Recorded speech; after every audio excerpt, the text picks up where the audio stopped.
Los apagones de 8 horas que arrancan desde la noche de este miércoles vendrán acompañados con toque de queda en las 6 provincias y un cantón donde ya se aplicaba el estado de excepción.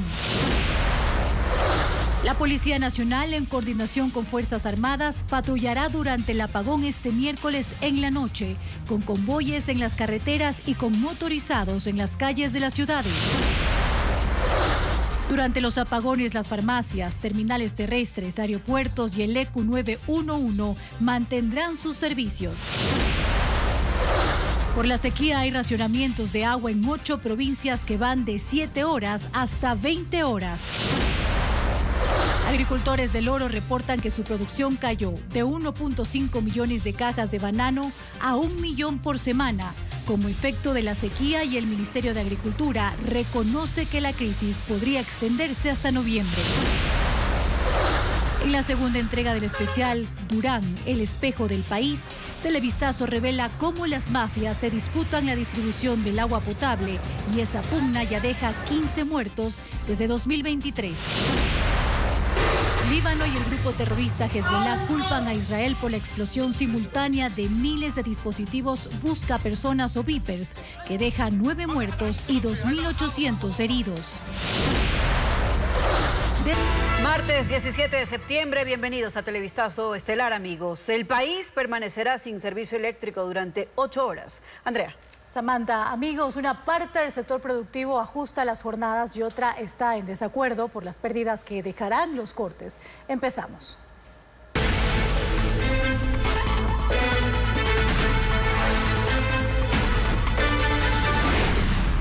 Apagón, 8 horas a oscuras. Sí, el presidente Daniel Noboa decretó toque de queda en las 6 provincias con estado de excepción durante las 8 horas de apagón nacional. En el resto del país, la policía realizará operativos móviles con convoyes y controles fijos en las principales ciudades, en coordinación con las Fuerzas Armadas. Paul Romero amplía el plan del régimen.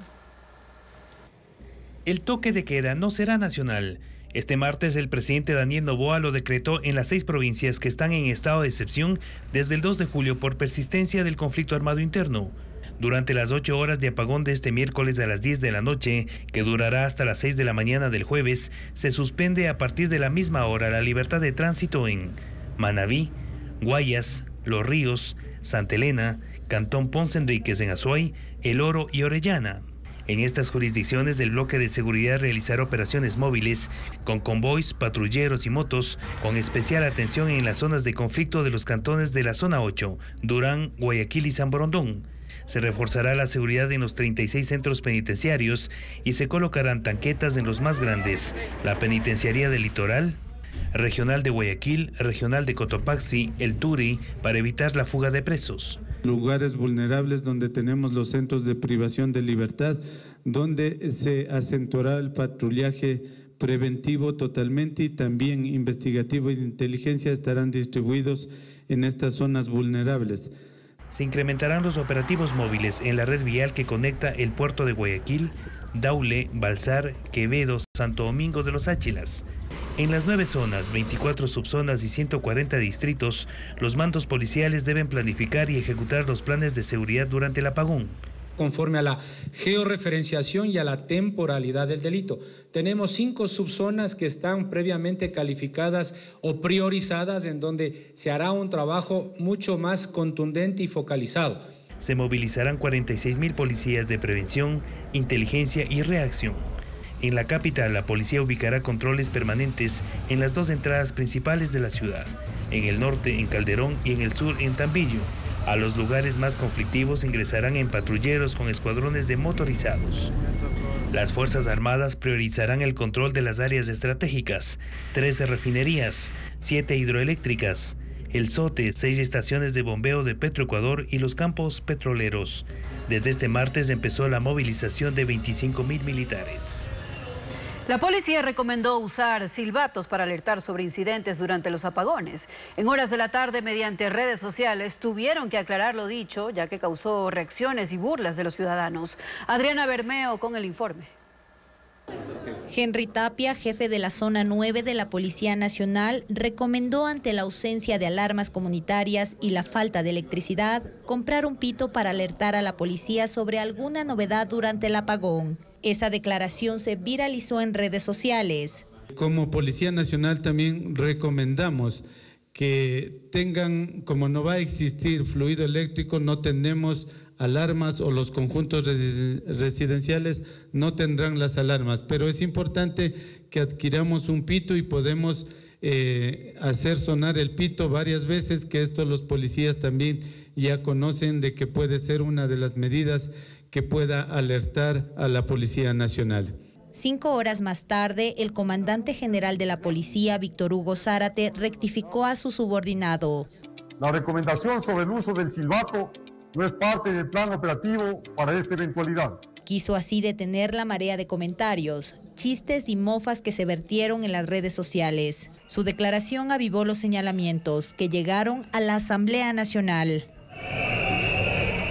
Aquí apagaron las luces, encendieron las linternas de sus celulares y empezaron a pitar, en señal de rechazo a los apagones que vivirá el país desde este miércoles. Terminales terrestres, unidades educativas y otros servicios modificarán sus horarios de atención debido al corte de energía de este miércoles. Diego Cuenca describe los cambios de algunas entidades. El apagón obliga a que instituciones públicas y privadas hagan cambios en sus horarios de atención. El Ministerio de Educación dispuso que los estudiantes de los planteles en horario nocturno salgan de clases a las 8 de la noche del miércoles, para que puedan llegar a sus hogares antes del corte de energía.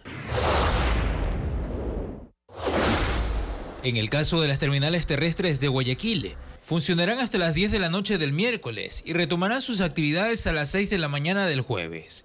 Durante las 8 horas que no habrá luz, incrementarán el personal de seguridad para custodiar los exteriores de la terminal. Mientras en las terminales interprovinciales de Quito, las labores se realizarán con normalidad. Las operaciones en los aeropuertos de Quito y Guayaquil también serán normales. No habrá modificaciones en sus horarios de atención. Y como las 8 horas sin luz son un hecho, hay que prepararse para enfrentarlo con las menores consecuencias posibles. Hay cosas que se debe tener en cuenta antes de que llegue el apagón. El primer consejo es que tome nota de todas las cosas que tiene que hacer antes de que se vaya la luz. Haga una lista y vaya tachando una por una para que nada se le quede pendiente. En el tope de la lista, recoja agua, porque ya usted sabe que también las empresas de agua van a tener problemas para brindar el servicio durante el apagón. Y después, cargue los celulares al tope. Bueno, no solo los celulares, sino cualquier implemento que necesite una batería para funcionar. Cuando se vaya la luz, desconecte los aparatos eléctricos o baje los breakers, porque cuando la energía regrese, lo va a hacer con picos que pueden dañar sus electrodomésticos. Es más, los expertos recomiendan esperar unos 5 minutos después de que la energía haya vuelto, esperar a que se estabilice antes de reconectar los aparatos. Lo ideal sería utilizar un cortapicos para mantener los dispositivos eléctricos más seguros. La nevera no me prende. ¿Qué pasa con los productos en refrigeración?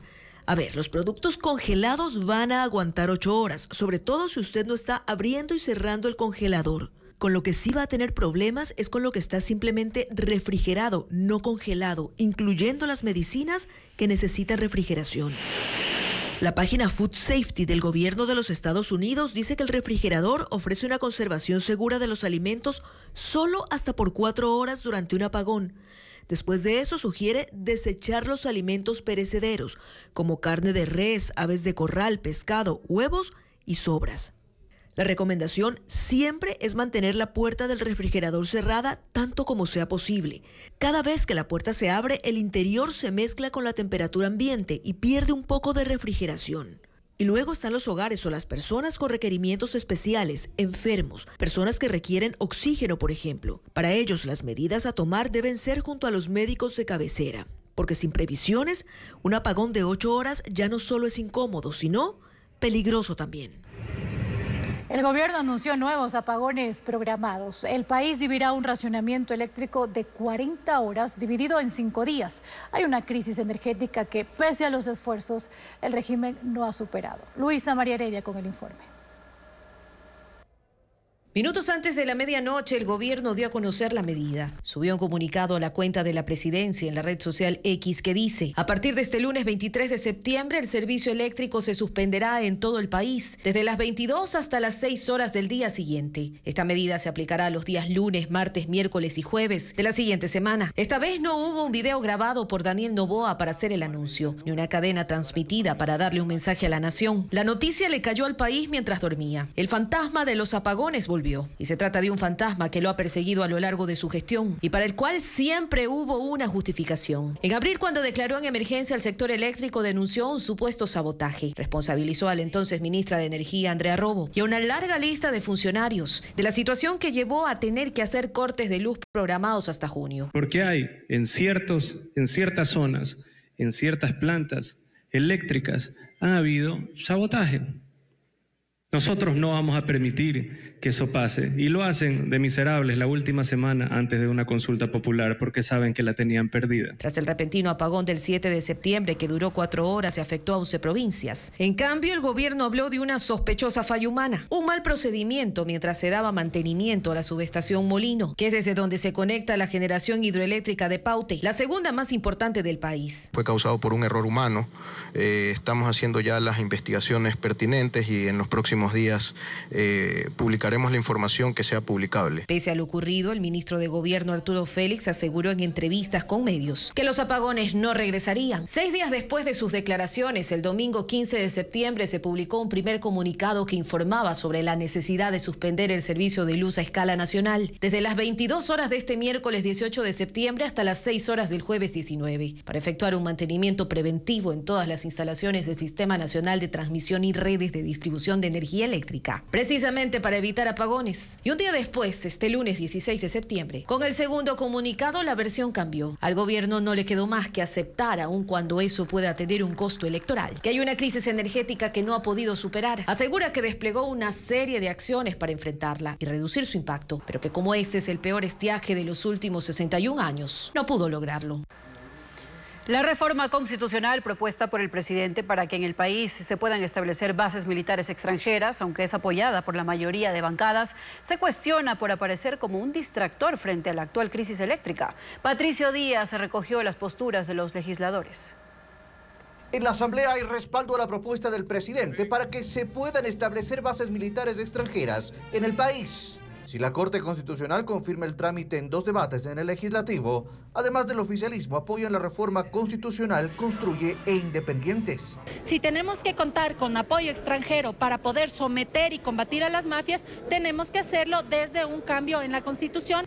En el Partido Social Cristiano, sus legisladores, si bien reconocen la importancia del respaldo internacional a la lucha contra el narcotráfico, no quieren dar todavía un sí completo al presidente. El concepto a priori me gusta, es un concepto que genera certezas, de alguna más tranquilidad al país, pero necesitamos conocer la propuesta ya de manera más detallada. Pero los legisladores coinciden en cuestionar al Ejecutivo por hacer pública la propuesta en medio de una crisis energética. Parece una especie de distracción, ¿no?, que se quiere generar en un momento crítico como este en el que hay que resolver el problema energético en el Ecuador. El correísmo directamente dice no a las bases extranjeras en el Ecuador. También criticó el momento en que se promueve la reforma. Ponernos a discutir ese tema en una época de campaña electoral me parece por demás irresponsable y por demás desatinado. Para aprobar la reforma constitucional se requieren 70 votos. El oficialismo ha pedido agilidad en el trámite. Si se aprueba en 5 meses, como calcula la Comisión de Enmiendas, luego deberá convocarse a referéndum dentro de 45 días. Esto puede llegar a ser entre abril y mayo de 2025. Si los tiempos se ajustan, puede coincidir con la segunda vuelta electoral, prevista para el 13 de abril. La explosión simultánea de miles de dispositivos buscapersonas deja 9 muertos y 2.800 heridos en Líbano y en Siria. Las víctimas están en su mayoría ligadas al grupo extremista Hezbollah, que se contactan mediante beepers para no ser ubicados por Israel. Ahora la organización acusa a ese país de hackear masivamente el sistema para hacerlos estallar en un ataque criminal. Informa Pedro Jiménez. A las 3:30 de la tarde, los beepers de miles de libaneses estallaron. Las víctimas estaban en supermercados, en oficinas, caminando por la calle o en sus autos. La mayoría de casos ocurrió en Beirut, en barrios que son bastiones de Hezbollah, partido político que además tiene un brazo armado. Pero también hubo reportes desde poblaciones en Siria. Las explosiones provocaron heridas a los portadores de estos dispositivos que, aunque fueron comunes antes del uso de los celulares, se utilizan en Medio Oriente en sectores donde no hay cobertura y son habituales entre miembros de la guerrilla libanesa por temor a ser localizados por Israel, que los tiene en la mira por su apoyo a los milicianos del grupo palestino Hamas. El hecho provocó una situación de emergencia a gran escala. Los afectados tenían lesiones graves en el rostro, manos o en la cintura, donde usualmente llevan el localizador. Los dispositivos son del modelo más reciente introducido por Hezbollah para sus miembros. Creen que antes pudieron ser interceptados y manipulados electrónicamente o implantados con un artefacto explosivo, representando así un gran fallo en la seguridad de la organización. Líbano y la guerrilla culpan a Israel por este ataque cibernético. Se habla de hasta 11 muertos y 2.800 heridos. El ministro de Salud de Líbano dice que hay unos 200 pacientes en estado crítico. Entre las víctimas fatales está el hijo de un parlamentario de Hezbollah, quien ha prometido venganza contra Israel. Y entre los heridos está también el embajador de Irán en Líbano. Israel no ha hablado sobre este hecho, pero el gobierno ha definido como un objetivo de guerra detener los ataques de Hezbollah contra el norte de su territorio, que son parte de una escalada de tensiones en la región.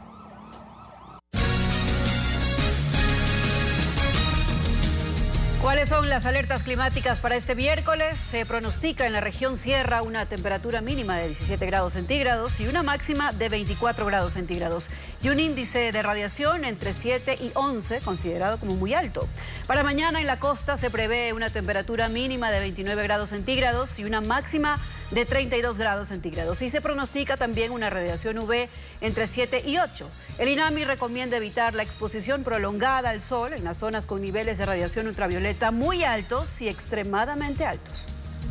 La ausencia de lluvias obliga a racionar el agua en al menos 8 provincias del país. En provincias como Cotopaxi hay cortes de 20 horas en algunas zonas. Carla Delgado describe la situación. Los racionamientos de agua se extienden en el país por la sequía y las provincias donde hay cortes ya suman 8. 39 días consecutivos de ausencia de lluvias en Quito provocan racionamientos de agua. 5 parroquias son las más afectadas: La Merced, Alangazica, La Calí, Pomasqui y San Antonio de Pichincha en la capital. Según el cronograma establecido por la empresa metropolitana de agua potable, los racionamientos serán de hasta 12 horas. Esto aunque la empresa distribuidora de agua dice que se requieren aplicar cortes de hasta 20 horas para evitar una suspensión a gran escala. Unas 220.000 personas están afectadas con la medida. En Mira, la disminución de los afluentes de 27 litros por segundo a 10 litros provocan cortes de agua. Unas 6.000 familias de 14 barrios sufren de racionamientos de hasta 7 horas. En Tulcán hay restricción temporal de agua y se hará cada 48 horas. Los cortes irán desde las 10 de la noche hasta las 5 de la madrugada. En Ibarra se reactivaron los racionamientos de agua desde la semana pasada. El servicio se suspenderá hasta 10 horas en al menos 12 sectores. La mayoría se harán desde las 11 de la noche y se extienden hasta la madrugada. En Cuenca, los racionamientos de agua continúan en las parroquias de Baños, Turi y El Valle, con interrupciones de entre 2 y 3 horas principalmente durante la noche. En Pujilí, en Cotopaxi, la situación es más crítica con cortes en la zona urbana de hasta 20 horas y esto todos los días. En el norte de Ambato, los racionamientos se han intensificado en las parroquias Martínez y Atahualpa, donde residen unas 500 familias. Los cortes de agua pasaron de 3 a 11 horas todos los días durante la noche. En la provincia de El Oro, el cantón El Guabo, hay racionamientos de agua cada 2 días de entre 3 y 4 horas. Mientras en Machala se suspendieron los cortes por el abastecimiento de agua subterránea. En Mera, la planta de tratamiento Pindo Mirador redujo su nivel en un 90% por la escasez de lluvias. Esta planta suministra agua a 3.000 personas de 39 comunidades, por lo que un tanquero del municipio entrega unos 4.000 litros de agua diariamente. Y para ampliar el detalle del cronograma de los racionamientos de agua en Quito, puede escanear el código QR que aparece en pantalla, que lo dirigirá a ecuavisa.com, donde están los horarios de abastecimiento. Los incendios forestales en el país continúan. En el cantón Sicchos, Cotopaxi, hay 1.500 hectáreas de vegetación consumidas en el cerro Yuncusic y la población presenta problemas respiratorios. Mientras en Chimborazo y Loja se logró contener el fuego en 2 puntos. Patricio Viera con la noticia.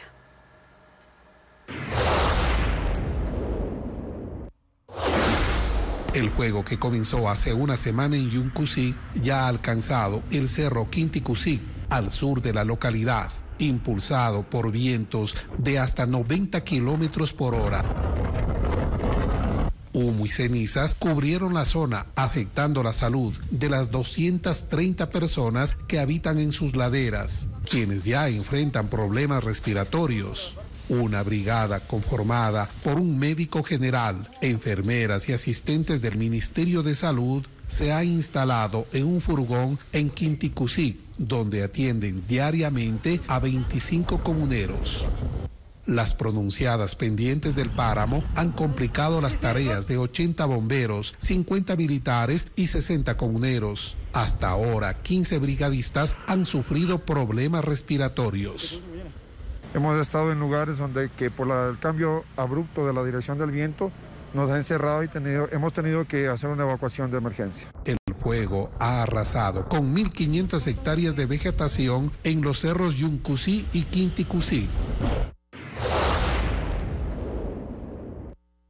En el cantón Quilanga, provincia de Loja, bomberos y comuneros lograron controlar un incendio forestal en el barrio Galápagos. El fuego afectó 20 hectáreas, incluyendo huertos de yuca, caña y árboles frutales. En Colta, provincia de Chimborazo, brigadistas locales trabajan para sofocar las llamas en el sector Hierbabuena, que hasta ahora han devastado 8 hectáreas de bosque primario y pajonal.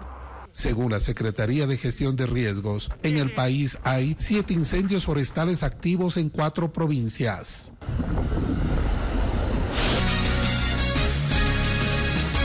La provincia del Oro también siente los efectos de la sequía. El río Jubones, que abastecía el riego de 28.000 hectáreas de banano, se ha secado, provocando una caída del 33% en la producción.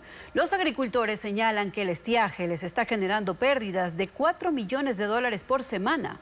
Fabricio Lapo amplía. El río Jubones ha quedado reducido a una cicatriz en la tierra. Este afluente que nutría los sistemas de riego Pasaje El Guabo Barbones y Pasaje Machala en el Oro deja a 2.000 productores bananeros sin el agua necesaria para regar sus 28.000 hectáreas de cultivo. El motivo, solo están captando 5 metros cúbicos de agua por segundo cuando requieren de 15. Alrededor solo se observan pequeñas islas. Felipe Pacheco, bananero desde hace 40 años, comenta que lleva 20 días sin poder regar sus plantaciones. Las hojas se tornan amarillas y los racimos no alcanzan su tamaño normal. Yo produzco entre 480 y 500 cajas semanales. Ahorita estoy haciendo 250 cajas semanales. La Asociación Bananera de El Oro advierte que desde hace 2 meses la sequía ha reducido la producción de 1,5 millones de cajas a solo 1 millón por semana, lo cual se traduce a pérdidas de $4 millones en ese mismo tiempo. Una reducción del 30% de las cajas que exportamos. La crisis hídrica también golpea a los agricultores de Arenillas en la frontera sur, donde los ríos Arumilla y Palmales se han secado. Hay 500 hectáreas de limón, cebolla, maíz y cacao que no pueden ser regadas en las parroquias Chacras, Carcabón y Palmales. Para mitigar la sequía, la prefectura de El Oro moviliza maquinaria para formar 400 albarradas, represas que permiten filtrar el agua subterránea y así paliar la falta de riego para los agricultores. En lo que va del mes han completado 170. Mientras tanto, el Ministerio de Agricultura prevé que la sequía en el país se extienda hasta noviembre. Por ahora, la cartera de Estado coordina acciones con alcaldías y prefecturas para atender la emergencia. Al menos 7.700 hectáreas de cultivo están afectados por la falta de agua. Luisa María Heredia con el informe. El gobierno es consciente de que la sequía está golpeando duro al país, sobre todo a las provincias de la sierra como Cotopaxi y también a Galápagos. Según el ministro de Agricultura Danilo Palacios, hay ya 7.700 hectáreas de cultivos afectadas. En 870 se perdieron totalmente los sembríos por falta de agua. La mayoría eran de tomate, 600 hectáreas. En las 6.900 hectáreas restantes hay un impacto parcial que sí ha permitido salvar buena parte de las cosechas, asegura Palacios, sobre todo las que están en huertos pequeños, como los cultivos de zanahoria y pimientos. Y el banano, pues en el oro, asegura el ministro, la sequía apenas ha empezado a sentirse en las últimas 2 semanas, por lo que todavía la afectación es mínima. Es una versión que dista de lo que dicen los productores en el campo, como lo verificó Televistazo, y aún puede agravarse en los próximos días, pues la sequía va para largo. Nosotros estimamos de que esto aquí va a estar hasta el mes de noviembre. Eso en base a la información que se tiene, ¿no? Son un mes y medio más. Mes y medio más. Entonces ahora tenemos que nosotros tomar las precauciones. ¿Pero cuáles son esas precauciones? Hasta ahora, coordinaciones. Hemos estado coordinando con los GAT locales, hemos estado con las prefecturas en este tema, por ejemplo, activos, ¿no? Tanto con Cotopaxi, con Galápagos, con Loja, con Pichincha, con todas las provincias como tal. Con la prefectura de El Oro, por ejemplo, se ha coordinado la implementación de un sistema de uso responsable del agua que implica darles turnos a los agricultores para el riego de sus plantaciones. A futuro se piensa en reservorios de agua, albarradas, sistemas de encajonamiento, cuenta Palacios, pero son medidas a largo plazo. Donde nosotros encontremos de que hay una necesidad de riego y existen las fuentes de agua subterráneas, vamos a hacer el pozo como tal, ¿no? Donde encontremos la fuente para poderlo hacer. Por ahora, la ayuda más inmediata son los créditos otorgados por Ban Ecuador, los seguros para agricultores por los que ya se han pagado alrededor de $436.000.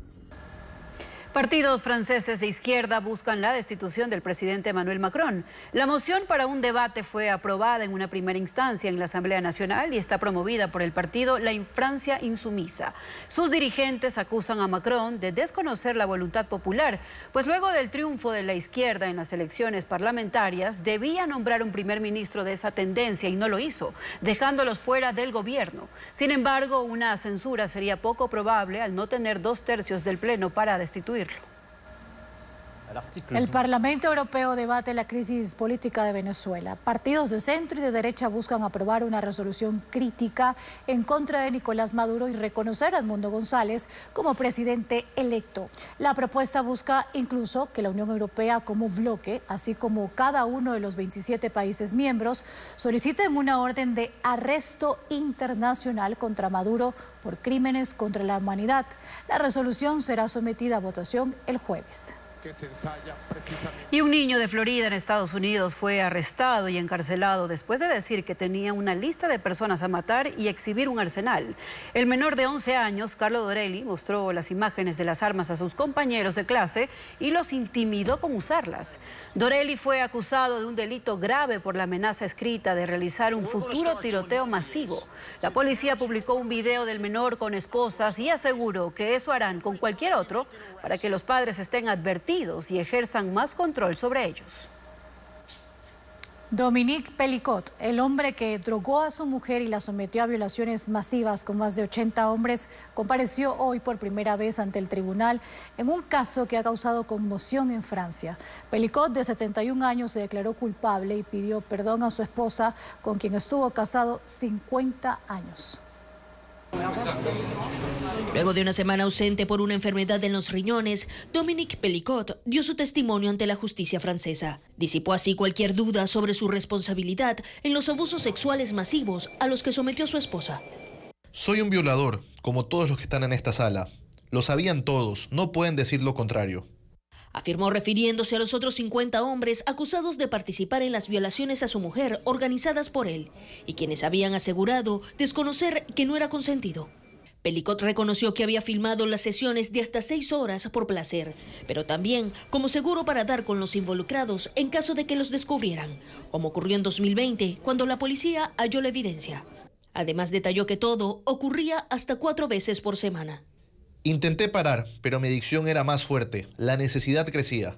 El hombre de 71 años relató que fue víctima de abusos sexuales en su niñez y presenció cómo su padre hizo lo mismo que él con su madre, pero aseguró que su vida cambió cuando conoció a Giselle. Ella era maravillosa, la amé 40 años y la amé mal 10 años. Nunca debía hacer eso. Declaró mientras ella lo miraba fijamente en el tribunal.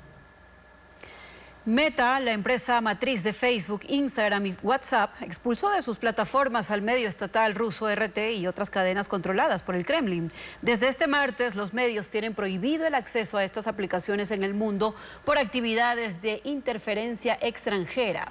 La medida se da luego de que el Departamento de Justicia de Estados Unidos acusó a RT y algunos de sus empleados de canalizar $10 millones por medio de empresas fantasmas para difundir propaganda rusa. Antes de la prohibición del lunes, RT tenía 7,2 millones de seguidores en Facebook y 1 millón de seguidores en Instagram. La Procuraduría General del Estado acusó a los 37 procesados del caso Metástasis y solicitó que paguen una millonaria reparación en caso de ser condenados. Jacqueline Rodas sigue el 7º día de la audiencia. Anoche y esta mañana fue el turno de la Procuraduría General del Estado para presentar su acusación en el caso Metástasis. Su abogada dijo que la trama de corrupción que montó el narcotraficante Leandro Norero, junto con funcionarios públicos de la policía, el gobierno y la justicia, más sus operadores privados, tuvo como víctima principal al Estado ecuatoriano. Solicitó que en caso de sentencia, los condenados paguen una reparación económica de $4.2 millones, monto que se calculó en un informe pericial financiero realizado durante la etapa de instrucción, que ofrezcan disculpas públicas y publiquen el fallo en medios de comunicación nacionales y en las páginas web de las instituciones involucradas. La Procuraduría, al igual que la Fiscalía, acusó a los 37 procesados como autores del delito de delincuencia organizada y solicitó que vayan a juicio ante un tribunal. Las dos entidades anunciaron que en la audiencia de juzgamiento convocarán a más de 300 testigos y peritos para que declaren en contra de los implicados. Hoy, el juez Manuel Cabrera anunció que este miércoles escuchará la defensa de Javier Jordán, Cristian Romero, Fabián Camposano alias Yankee y Javier Novillo alias Novita, acusados de formar parte de la cúpula criminal. Los 33 procesados restantes intervendrán a día seguido, incluido el fin de semana. Y este miércoles la Comisión de Fiscalización tratará el juicio político al exministro de Finanzas Pablo Arosemena. La opción que analiza el correísmo es que se archive el proceso y seguir con el proceso contra la ministra del Interior, Mónica Palencia, aunque esto implique incumplir un dictamen judicial. Informa Patricio Díaz. La polémica por los juicios políticos en la Asamblea continúa. Este miércoles la Comisión de Fiscalización se reunirá para tramitar el proceso contra el exministro de Finanzas Pablo Arosemena. El correísmo mantiene que no se debe acatar la sentencia que los obliga a tratarlo. El juez dispuso que si bien se retiraron firmas de respaldo al juicio, la comisión debe recibir nuevas para iniciar su trámite. En la Ley Orgánica de la Función Legislativa no existe la figura de completar firmas ni ningún otro requisito. ¿Qué es lo que a mi criterio debería hacer la Comisión de Fiscalización? Poner en conocimiento de la mesa el informe técnico que respecto a si cumple o no los requisitos y la comisión decidir su archivo. La interpelante confía en que se mantenga la mayoría en la comisión que aprobó el acatamiento de la sentencia judicial. Las firmas están listas para ser ingresadas cuando las solicite la comisión. La decisión de si sigue o no el juicio a Arosemena depende de Lenin Rogel, que fue expulsado del Partido Social Cristiano, pero dice seguir votando con esa bancada. Su voto en la comisión es decisivo, porque el correísmo tiene 4 legisladores y el oficialismo 4.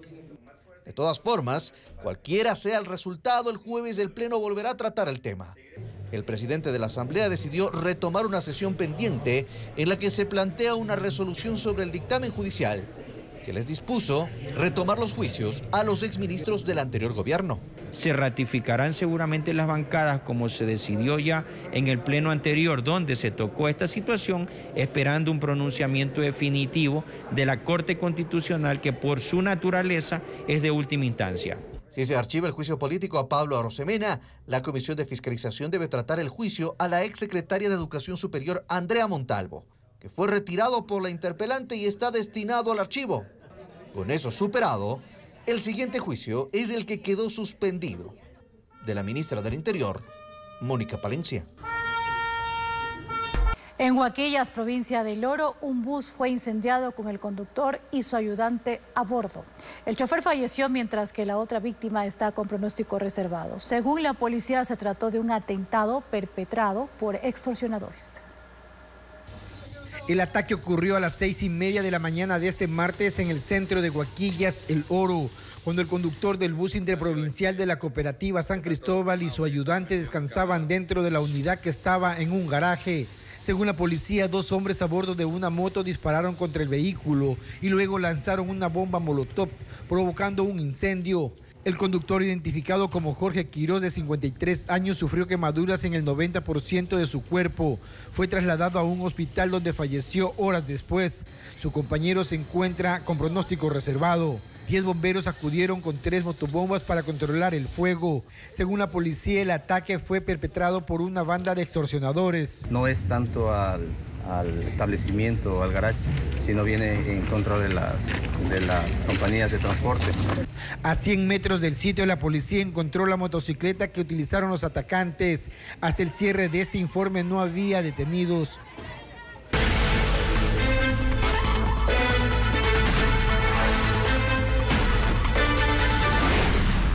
Apagón, 8 horas a oscuras. La Cámara de la Industria y Producción calcula que cada noche sin luz las fábricas perderán 19.2 millones de dólares. Los sectores más afectados serán los de manufactura y distribución de alimentos. Diego Puente con el reporte. Los apagones nocturnos afectarán 1/3 de la producción de la industria manufacturera de aquellas fábricas que trabajan 24 horas. La Cámara de Industrias y Producción calcula que ese sector perderá $2.400.000 por cada hora de apagón. Cada noche, las 8 horas representarán pérdidas por $19.200.000. Las pérdidas se dan porque las máquinas deberán parar, ya que los generadores de emergencia no tienen la capacidad para abastecerlas. También para evitar daños por el cambio de voltaje y porque habrá problemas en la cadena de comercialización de los productos y en las jornadas de los empleados. Las fábricas de línea blanca, cerámica, ropa, neumáticos, plásticos y otros sectores suspendieron el turno que empezaba a las 10 de la noche y terminaba a las 6 del día siguiente. Para evitar despidos, los empresarios analizan alternativas como dar vacaciones o reducir las horas de trabajo. En esta fábrica de hielo en Quito, esta es la última semana que trabajarán 24 horas. La próxima cumplirán 2 turnos. Hasta las 9 de la noche pondrán a trabajar a máxima capacidad sus máquinas antes de que inicie el horario de restricción. Y tendremos que esperar un poquito, atrasarnos o adelantarnos en los pedidos. El hielo es requerido por avícolas y pescaderías para mantener fresca la carne para llevarlas a los supermercados y mercados. Los centros de abasto se enfocarán en garantizar la cadena de frío de sus productos. En los 180 locales de Corporación Favorita realizaron mantenimientos y pruebas de sus generadores. Es la primera vez que estarán prendidos 8 horas por 4 días seguidos. Prepararon un plan de respuesta en caso de daños en la madrugada. El anuncio de los cortes de energía en la madrugada tomó por sorpresa a las industrias siderúrgicas de Cotopaxi y Pichincha, que continúan en diálogos para conocer alternativas de producción. La afectación a este sector es mayor porque las fundiciones se hacen en la noche y madrugada para aprovechar el frío del ambiente. Restaurantes, panaderías, heladerías y el sector comercial replantean sus horarios de trabajo y piensan subir la temperatura a sus congeladores para mantener la cadena de frío en sus productos, algo que no necesariamente contribuye al ahorro. Hernán Higuera realizó un recorrido. Se preparaban para una noche de apagón, ahora habrá 4 más. Panaderías, restaurantes, heladerías y todos aquellos negocios que trabajan con cadenas de frío ajustan sus horarios de trabajo para precautelar que sus productos no se descongelen mientras sus refrigeradoras se apagan. En panaderías pequeñas como esta, su propietaria dice que sus trabajadores entrarán más tarde y que el pan que salía a las 5 de la mañana saldrá a las 6:30. La clientela deberá esperar porque los hornos se prenderán a las 6 de la mañana. Ella espera que la clientela lo entienda. Con todo, la noche anterior al apagón habrá más producto para abastecer sus vitrinas. Ya la gente tiene que irse ya acoplando ya eso porque ese va a ser nuevo horario, creo. Lo mismo harán las panaderías que trabajan de forma industrial, para al menos en la madrugada no parar la producción. Y hay el temor que por la fuerza del encendido se puedan dañar sus hornos y batidoras. En esta carnicería su administrador anticipó pedidos de carne y pollos, pero ahora los ha frenado. Lo que tiene debe mantenerlo bien congelado. La misma decisión han tomado César y Fernanda, que se abastecieron de mariscos y ante el apagón esperan en estos días agotar el stock. Y mientras lo hacen, también aumentarán su consumo de energía. Juan Rodríguez dice que a los helados hay que hacer los bloques de hielo para garantizar el producto al consumidor. Por si acaso ha adquirido un generador porque con las decisiones sorpresivas, dice, es mejor estar preparado. Les mantenemos, digamos, desde las 7 de la noche vamos a tenerles con la temperatura al máximo. Y de ahí a lo que nos vayamos, les dejamos igual al máximo y les dejamos conectados a los reguladores de voltaje, a los dos congeladores. La decisión del gobierno los obliga a replantear sus estrategias comerciales para no perder productos, clientes ni ventas. Los servicios de salud, seguridad y telefonía móvil funcionarán mientras duren los apagones. El gobierno y la empresa privada ponen en marcha planes de contingencia para enfrentar los cortes de energía. Adriana Bermeo amplía la información. En los hospitales del país sí habrá luz durante los apagones. Las casas de salud están conectadas a subestaciones que permanecerán encendidas toda la noche, por lo que los servicios médicos no se verán afectados. Las farmacias 24 horas y los envíos que hacen a domicilio funcionarán en sus horarios habituales. A pesar de los cortes, cuentan con plantas de energía. Los cortes de electricidad no interrumpirán el trabajo del ECU 911. Sus 16 centros atenderán llamadas y gestionarán asistencia ante cualquier emergencia. Las unidades de flagrancia también receptarán denuncias durante toda la noche. Las empresas de telefonía móvil tienen activo un plan de contingencia para asegurar el servicio mientras duren los apagones. Las antenas de la red celular cuentan con bancos de batería que entrarán en funcionamiento. Su carga dura entre 2 y 3 horas. Según la Asociación de Empresas de Telecomunicaciones, este lapso disminuye cuando se duplica el número de usuarios conectados a esa red. Por eso podría haber intermitencia en el servicio desde las 10 hasta las 12 de la noche, que serán las horas de mayor demanda. Las empresas de telefonía celular realizarán una evaluación de su funcionamiento tras el primer corte de luz, que será este miércoles. Hasta 300 megavatios aporta el sector privado con sus generadores de emergencia. Esta producción, que equivale a 3 veces lo que genera la barcaza que entró en operación esta semana, es posible gracias a que el empresariado viene preparándose desde hace meses ante la falta de seguridad energética. No fue necesario que se lo dijeran 2 veces. Ante la sola posibilidad de que hubiera racionamientos de energía en el país, los empresarios decidieron tomar precauciones. En la medida de sus posibilidades ha ido invirtiendo en su autogeneración y obviamente tener ese respaldo. Hay muchas empresas que se han ido por generación solar, otros por plantas de respaldo de generación térmica que cubran el 100% de sus operaciones en casos de emergencia. Y con esa nueva generación y la que ya se tenía, es que se está aportando, generando lo que necesitan para su funcionamiento y entregando también energía al sistema nacional. Se habla de que la semana pasada se llegó a un momento determinado, estas cifras que dio el viceministro, a cerca de 300 megavatios de ahorro que generó el sector privado. Desde el sector industrial se valora que se advierta con antelación cuáles serán las jornadas de racionamiento. Creen, sin embargo, que es necesario que la información fluya aún más para poder tomar decisiones que amortigüen las pérdidas. Inicialmente se hablaba de 1080 de déficit de megavatios, luego subió a 1200. Obviamente esto no lo han dicho, pero lo que se entiende, mientras no haya lluvias que aumenten el caudal para las hidroeléctricas, esto puede prolongarse obviamente hasta fin de año. Esto mientras el empresariado advierte que sin que se pierda tiempo urge que el país empiece a sentar las bases de un cambio en su matriz energética. Dicen que es eso o la incertidumbre.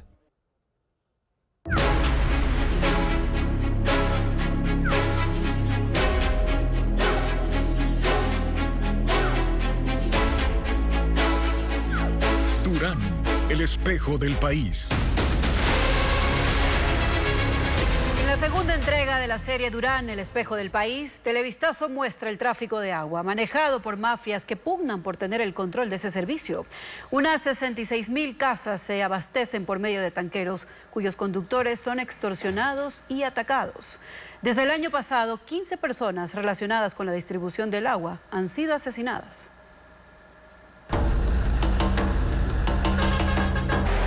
Mañana, en la tercera entrega de Durán, el espejo del país, Televistazo mostrará cómo las adolescentes son víctimas de prostitución y cómo los padres no pueden hacer nada porque son atacados por las bandas. La 23ª edición del Festival de Cine Documental EDOC presenta 85 películas en Quito y Guayaquil que abordan temas como la identidad y conflictos territoriales. 17 de los filmes pertenecen a cineastas nacionales, como detalla Luis Alfredo Zúñiga. Inspirar e incentivar a los cineastas del Ecuador a filmar la realidad del país y salvaguardar la memoria actual para el futuro. Ese es el objetivo del Festival Internacional de Cine Documental, Encuentros del Otro Cine EDOC, que este año celebra su edición 23ª.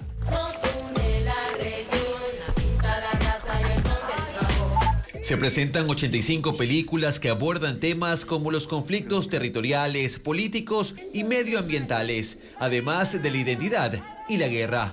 Mamita tierra, ahí estáis, abuelo. Ha llegado nuestro tiempo. Filmes divididos en 7 secciones. Una de estas se denomina ¿Cómo nos ven? ¿Cómo nos vemos?, que incluye los audiovisuales que hacen un recorrido por paisajes reales y utópicos del Ecuador. El documental Queremos Nuestra Agua, grabado en Esmeraldas y dirigida por Heriberto Hualinga, es parte de esta categoría y aborda una historia de marginación y contaminación de ríos. Esto mancha yo no tenía. Yo tomaba agua, pues. Siento que han olvidado mi comunidad. 17 de los filmes de esta edición son nacionales y de ellos 7 son estrenos, incluyendo 2 del manabita Manolo Sarmiento. Los botánicos del Ecuador están en una carrera contra el tiempo. Son un díptico que se titula Toroboro. El primero es El nombre de las plantas, es una película en la Amazonía sobre una comunidad guaorani. Y el segundo se titula La consulta popular, que tiene que ver con las firmas del Grupo Yas Unidos y la consulta popular que se celebró el año pasado. Otra de las categorías del festival es La realidad existe, que es un homenaje al cineasta brasileño Cao Guimarães, con 15 de sus obras. Este festival ya arrancó en Quito el 13 de septiembre y este martes 17 inicia en Guayaquil y en ambas ciudades concluirá el 22 de septiembre. Presentaciones teatrales y de comedia en Guayaquil y además de conciertos de jazz en Quito con artistas nacionales y extranjeros son parte de las agendas culturales. Los detalles con Luis Alfredo Zúñiga. Y me cargaba chancletazo con lo primero que encontraba. Este miércoles 18 de septiembre a las 7 de la noche, en el Teatro Sánchez Aguilar de San Borondón, se presentará la fiesta de Francisco Pinorgotti. Hasta los carameleros son pelucones. Acá no te venden Caumal, sino Milky Way. Fusionando un monólogo cómico con una peña musical, el ecuatoriano celebra sus 50 años y rememora los acontecimientos que ha presenciado a lo largo de su vida. ¡Sorpresa! ¡Vas a ser papá! Y tu esposa no lo sabe. La presentación cuenta con 9 músicos en escena.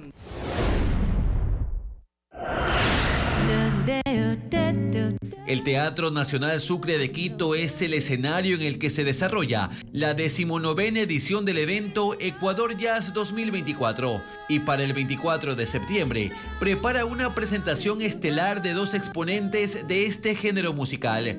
Una es la ecuatoriana Cecilia Dávila, quien combina el jazz con el pop y el folclore latino. La otra artista es la española Silvia Cruz, quien expondrá canciones de su disco Toda la vida un día. Cuando yo muera, amado mío, no me mandes flores a casa.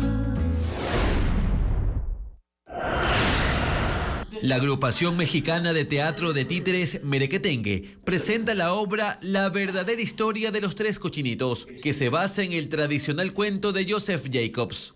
Eso no se puede empeñar. Es un espectáculo sorpresivo y dinámico en el que se aborda el tema de la migración desde un punto de vista muy particular. ¡Mamá! Te extraño. Las funciones se realizan en el Teatro Muégano de Guayaquil el sábado 21 y domingo 22 de septiembre. Así despedimos Televistazo Estelar. Gracias, amigos, por su fiel sintonía. Mañana en contacto directo estará Alex Vargas, especialista en energías renovables, para analizar las alternativas al modelo hidroeléctrico que tiene el país a horas de otro apagón. Además, René Rodríguez, decano de la Facultad de Ingeniería de la UES, para analizar el cambio cultural de la sequía, impone porque ahora habrá que cuidar el agua. Los esperamos en la primera emisión de Televistazo a las 5:55 de la mañana. Y siga las noticias a toda hora en ecuavisa.com, información verificada con el sello de Televistazo. Muy buenas noches.